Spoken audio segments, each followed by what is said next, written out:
Hey guys, welcome back to another episode of Adam's Garage 88.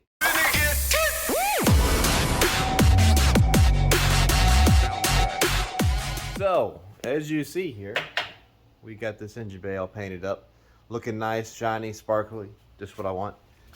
You can see I've got everything done. I even went ahead and painted the top cowling covers for inside the engine bay. Here is a 3-piece, 1, 2, and 3. So I got those painted to match because I didn't want to have those nasty plastic black. So I got all that taken care of. I got all the stuff painted, had to wet sand it a couple times and then re-clear it again. You know, obviously if I wanted to go crazy, I could do another wet sanding and clear coating and it really popped. But for it being the engine bay, I don't need to go that crazy. So I'm happy with the way it looks now. As you can see, it's pretty glossy, smooth. It's got nice flake sparkles in it. And then I was busy creating this piece right here, as you can see, the unpainted part. It is for the coolant reservoirs and whatnot. I got to fold it over, and then I use my shrinker to kind of give it a nice turn in and around right here, so it would be a nice clean finish. And then use the existing holes that are already there, as you can see on this side.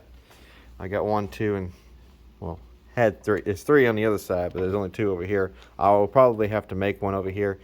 That's not a problem because it's going to be covered up by that piece, because I'm going to make 1 for this side over here. So we'll put 1 across right here, just like this. Make a nice slight turn in around to catch that. I do need to install the headlight bezels just to make sure I have clearance to this. This is removable, of course, but I want to make sure that it's not bumping up against it, and I have plenty of room in there. Otherwise, I'll probably have to use my brake over there and bring it back out and then back down again. So I'll have to go get those out of the house and bring them in here and check them out. But I do have some stuff here on the table. As you can see, I have a bunch of already ready to go cleaned and painted parts, like my steering rack, all nice and sparkly. I went ahead and dismantled it, painted the lines black because they were just stainless. So I got those black. The screws, I did not paint those. I didn't want to paint those, but it turned out really nice. I'm going to put new inner and outer tie rods on it with new boots on both sides. That's why you don't see them on there right now. I've got that ready to go. I've got my airbags back off. I cleaned them up, got them ready to go. I painted the dust shields and the spindles with the bearings on them. Now I'm going to wind up taking a wire brush wheel and cleaning off the paint off of this surface before I put them on, put the brakes back on. But you know, it's either just to paint the whole thing and then come back and clean off what you don't need. Wire brush wheel will make quick work of all that and make it all nice and shiny again. I did polish out the sway bar brackets. I made them. You got my polisher sitting over there, and I decided I was going to polish all that out and make it look nice. I've got the hood latch. It's the old original one, but I cleaned it up, made it look nice again. Because I don't want to put any of this stuff on there. It's all covered in grease and oil and dirt. So I decided to clean it all up. I've got the bolts here for the struts and for the control arms right here. So got all those cleaned up, ready to go. Obviously you got your brakes and your bracket and your hardware, everything right there. So they're sitting ready to go. I'm running out of space on my table, so I need to get some of this stuff put back on the car so that I can have more room for other stuff, because I have stuff coming up in line in the paint booth here. I got stuff coming up, getting painted. You know, I've got the brake lines. I'm going to work on getting those cleaned up, sanded down smooth, and paint them black, because the powder coating that was on them was chipped away and it was starting to look nasty. I went and polished out, as you can see, with a grinder wheel to get them nice and smooth, because the casting on these things were terrible. I don't know what kind of casting material they use, dye they use, but it was really rough and sandpapery. So I used a grinder wheel, polished them all out. This one I didn't go as crazy, but it's still just as smooth than this one, because I'm going to use some primer on it. It's a really high build primer, and then sand it down on that and paint these to match with the steering rack. So there'll be a nice metallic sparkly silver with those. as well as the other control arms. And then I have this piece that I'm going to wind up probably doing the same thing, paint it or polish it. I haven't quite decided yet, so we'll figure that out when we get to it. But we've got some things to put on. We got stuff to put in the engine bay. I have the cradle I need to put in. I've got the rack I can put in place. All that stuff I can do. So we're going to work on getting that done and try to get most of this knocked out. So let's get to it. Alright guys, today's video is sponsored by Auxito LED lights. Now they have a whole bunch of different varieties of LED lights for any vehicle, make, and model. Just gotta check it out and look in there. They even have headlight assemblies. They've got a few various other things, but mostly specialize in LED retrofit. They even have interior lights, exterior lights, marker lights, tail lights, you name it, they're gonna have it. You know, if you ever have a problem with having an issue, can't see at nighttime because of the stock halogen bulbs are just not cutting it for you, these LED bulbs, they really do a good job. So they come with a nice, good construction, aluminum metal frame. You can see right here. They got a nice, good frame to them. They're going to fit. These are for my F-250. We're going to go try out, put them on out here, and we're going to show you what they look like before and then what these look like after. So let's go get to it. Alright, so here are the factory halogen headlights in my brand new assemblies. Now, I couldn't really see that great out of them. So we changed over to the Auxito LED headlights, and bam, big difference. I can see everything. It's more clean and crisp, much better lighting. I really love these headlights. If you like what you see and you want to get yourself some, just click on a link in the description. It'll take you straight to the website, and use my code AdamNeil. It'll get you 15% off anything that you buy on the website. I'll put a description in there so you know exactly what to type in there, but check it out and let's get back to the action. Bumped in, show me the all damn day. Bumped in, show me the all damn day. Play it all damn day.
Alright, well that's as far as I can go with that. I can't go any further. You know, I've got a couple things I need to do. I need to put the brake lines in, but I can't put this piece in until I get those brake lines put in. So we're going to have to wait for that piece. And that's the last piece that goes in between it. So you put this one in, that one in, and then the middle slides in place right into it. So I can't put any one of those in there. But I did get the heat shields put on, the insulated mat put in, my rack is in. Probably will have to take it back out to get these on. Probably not, but I may take it back out to get the boots back on. I do have access to it here. But I got all the rack in. I got the steering line back up. Got the cradle in. The sway bar and its bushings and everything put back in. I do need to get some new bolts.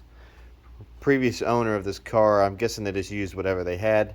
And I've got 5 or 6 different type of bolts that hold on the skid plate underneath, and the skid plate and the sway bar bolts are all held together at the same point, so I'm gonna have to get some new ones for there. I do need to get these brake lines off and paint them, or at least paint them where they are.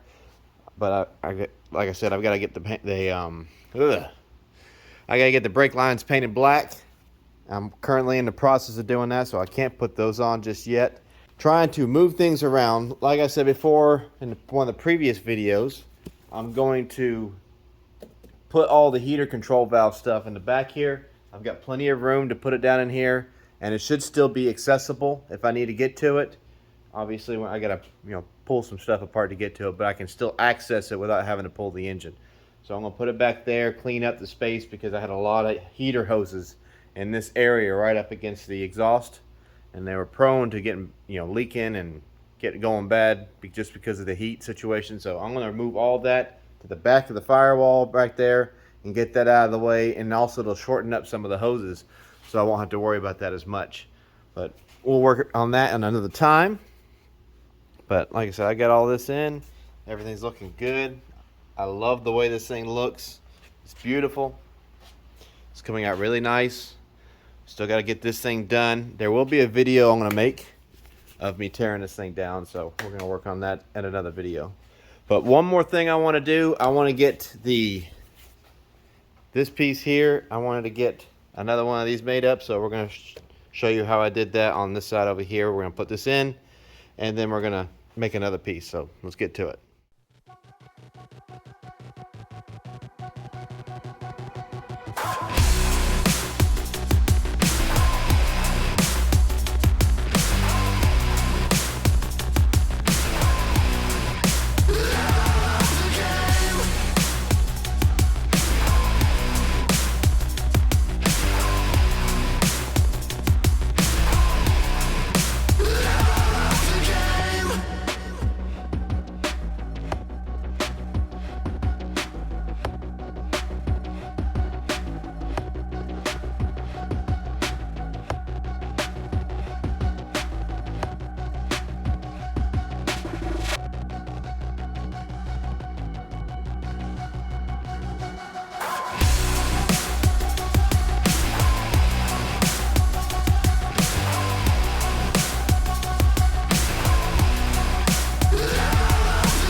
Alright guys, I got that one in too, so you saw how I made it. It's very simple.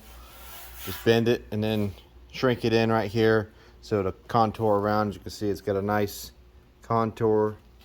It follows that body line right there on the radiator support. Same on that side. So I've got these two right here. They're going to be able to hold the that one will be for this one right here. If I can get it down.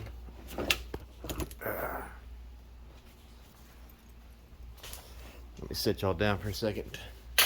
This one here is going to be for the water to air intercooler. I'm thinking about putting it like right here. Have it mounted like that so it sits in there nice. Probably right there. That'd be a good spot for it. I have these holes. I'm sure you're wondering, what are these big ass holes here for? They are for the vents, louver vents on the fenders. I'm trying to make them fully functional so that they take the hot air out of the radiator and pass up through here. I'm going to put piping through this, weld it in, some structural steel, same gauge as the this piece, so I don't lose any integrity. Weld it in, and then I'll have a pipe coming through and follow that down the fender liner right there over to the radiator with like a block off piece, so that when the air passes through the radiator, that hot air, it'll try to get most of it out of that hole and out to the fender vents. So that's what those holes are for. I've already got them cut, just got to weld it in. Probably should have done that before I painted, but I didn't think about it till after. So not like I can't paint some more. But we got this piece here. I think it's going to look really good right there. This side over here, I'm going to put the power steering reservoir and probably the radiator overflow tank on this side too, because I have one right here, a Mishimoto one. It's originally for an E36, but I think this will do just fine for what I want to do right here. It should be able to just bolt right in, or at least make a bracket so that it can bolt in. You know, put it like right here. I think that would look good. Just gotta make sure it clears the hood. If not, I can always drop it down, have it flush like that, and work that way, and then put the power steering reservoir over here. But I've got those pieces. Set this right here. And the oil filter, I'm doing an remote oil filter right here. So I'm gonna put it on, so when if I need to change the oil, I can just pull that fender liner back, change the oil right here, instead of having it up here in the way of everything and dripping oil all over the place. I'm gonna put it down here on the frame and have the lines coming from the engine to that, from there to an oil cooler, and then back into the engine. So that's my plan of attack there. I have big holes on the front bumpers. I'm going to utilize those big holes for something like that. So, got a lot of things to do with this. I made some progress here, as y'all can see. So, I've got a lot more to do. I've got a big old pile of stuff sitting over there that I got to sift through what I'm using, what I'm not going to use. I've got the engine to deal with. I've got body work to deal with. So, I'm going to have a lot more videos coming up about this thing. Just stay tuned. Stay with me. We're going to get this thing ready to go, and hopefully you'll see me out there at one of those car shows. So, till next time.